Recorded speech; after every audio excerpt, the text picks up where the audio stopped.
We need to start thinking about building consents as a contract. Once you've got the building consent, you pretty much have to build what's on the building consent. It's an agreement that this is what will get built. Now, you can make changes, but you need to inform council.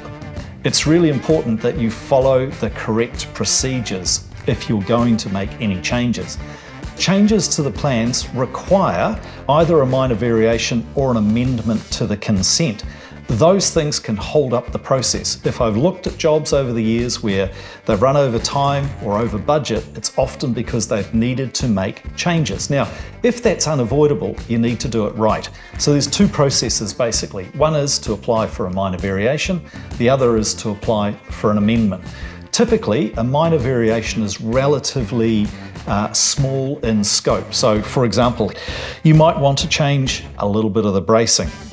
You might want to change the type of insulation that you'd like to use rather than the one that has been specified, so you need to update the plans for that. Those changes trigger the requirement for a minor variation.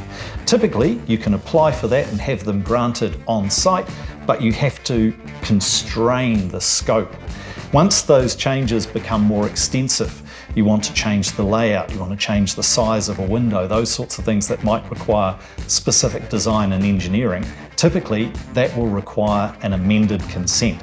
That's not done on site. That means going back to your designer, your architect, your architectural draftsperson, getting them to redo the plans, adding in all of the detail, providing all of the evidence, the warranty statements, etc., and then presenting that back to council where that will go through processing, and then if it's approved, you can continue with the work.